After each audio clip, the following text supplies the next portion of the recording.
Chers jeunes, vu l'importance du sujet que nous allons traiter ce soir, j'aimerais avoir toute votre attention et également votre silence. Le sujet que nous abordons est un sujet délicat qui n'est pas souvent traité dans nos réunions, compte tenu de ce que nous sommes un peuple différent. Mais ce soir, il nous faut aborder quand même certains problèmes afin que nous puissions avoir les réponses aux questions qu'on peut se poser. Vous avez pour la plupart passé votre permis de conduire. Et quand vous êtes devant l'ingénieur, il vous montre des panneaux sur lesquels il y a des obligations d'arrêter, des interdictions. Il y a des panneaux qui signalisent les dangers. Eh bien, nous allons donc ce soir aborder certains dangers. Et c'est pourquoi je pense que notre étude que nous allons faire maintenant ensemble, pendant les quelques minutes dont je dispose, arrive, je pense, à son terme. Je dirais même qu'il était temps qu'elle paraisse dans le cadre de notre mission. Si je me suis décidé à la faire ce soir, c'est déjà en remerciant les organisateurs de la jeunesse de m'avoir demandé de vous parler ce soir. Si donc je me suis décidé à la faire aujourd'hui, c'est parce que je considère qu'il y a un grand danger qui menace notre jeunesse. Celui de l'ignorance des enseignements de la parole de Dieu, afin de pouvoir nous préserver de l'erreur et de ses conséquences. Le prophète Ésaïe disait dans son livre, au chapitre 4 et au verset 6, « Mon peuple, il est détruit parce qu'il lui manque la connaissance. » Aujourd'hui, le monde païen dit « Nul n'est censé ignorer la loi ». Il ne faut pas que les chrétiens, et surtout les jeunes chrétiens, les jeunes chrétiennes, ignorent justement les enseignements de la parole de Dieu. C'est pourquoi, jeunes gens, jeunes filles, voici ce que vous devez savoir avant votre mariage, et surtout mettre en pratique ce que la Bible ordonne. C'est donc à toute notre jeunesse de notre mission que nous voulons nous adresser ce soir pour cette mise en garde toute particulière, ce qui concerne le mariage des chrétiens, puisque le mariage des inconvertis, nous n'avons pas à y toucher, les gens font ce qu'ils veulent, mais quand on est chrétien, eh bien, on ne fait pas ce qu'on veut. On fait ce que la parole de Dieu dit. Je lis donc pour vous un texte qui va vous servir de base dans le livre des Hébreux, au chapitre 13 et au verset 4. Et nous allons découvrir ici l'enseignement que les apôtres donnaient aux jeunes de leur époque, que le mariage soit honoré de tous. Vous avez bien saisi l'importance de cette phrase qui n'est pas une formule, mais c'est une véritable mise en garde que le mariage soit honoré de tous.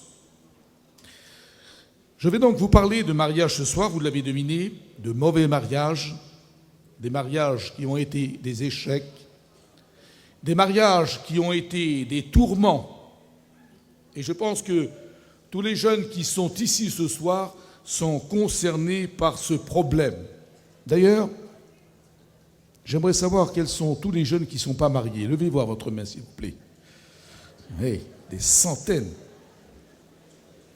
C'est donc à vous en priorité, jeunes gens, que ce message vous est dédié. Aux chrétiens qui sont jeunes et qui sont sous ce chapiteau, c'est à vous, premièrement, que nous nous adressons. S'il y a des jeunes qui ne sont pas encore convertis, qui ne sont pas baptisés, je n'ai pas d'ordre à leur donner. Ils font un peu ce que bon leur semble.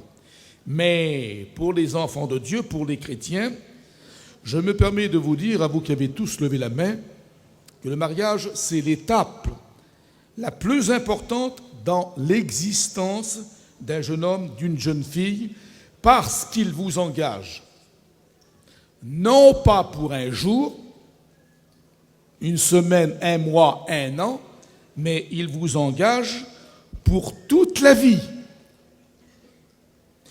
Ce qui veut dire qu'il ne faut pas le rater et il ne faut pas se tromper sur son mariage.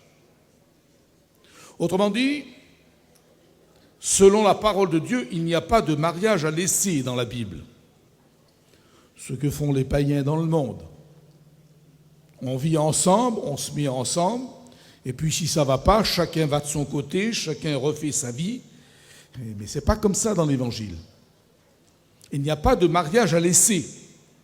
J'aimerais bien vous faire comprendre l'importance des minutes que nous sommes en train de vivre parce qu'elles vont engager toute votre existence si vous êtes chrétien. Il faut que vous preniez garde, chers frères et sœurs, de faire attention à ce qu'on appelle, nous les anciens, un mariage éclair. Un mariage trop rapide. On ne se connaît pas suffisamment, on se voit seulement depuis quelques jours, on est quelque peu ébloui, on a le coup de foudre, enfin c'est comme ça qu'on disait de mon temps, on a le coup de foudre, mais voyez-vous, on risque de le payer cher si on se trompe. Car quand on se rend compte que l'homme avec qui on vit n'est pas l'homme qu'on croyait, ou quand on vit avec la femme et que ce n'est pas la femme qu'on croyait, imaginez la déception qu'il peut y avoir à ce moment-là. On a été ébloui tout d'abord, on a cru qu'on faisait là l'affaire du siècle, et puis on se rend compte finalement que ce n'est pas du tout ça. On s'est trompé. En guise de coup de foudre, que ces mariages éclairs, on se rend vite compte que la vie conjugale est foudroyée et que la vie quotidienne, elle va devenir un véritable enfer parce qu'il n'y a rien de pire que de vivre avec quelqu'un qu'on ne s'entend pas, qu'on n'a pas les mêmes idées, qu'on n'a pas les mêmes goûts, qu'on n'a pas la même foi. On va en parler tout à l'heure. Et puis, va arriver peut-être le temps qu'on appelle le temps de l'indifférence, où l'indifférence s'installe dans le couple. Chacun vit de son côté. Chacun fait ce qui lui semble bon. Et à partir de ce moment, va se jouer un autre drame. Un autre grand problème va surgir et qui va vous poursuivre pratiquement toute votre vie.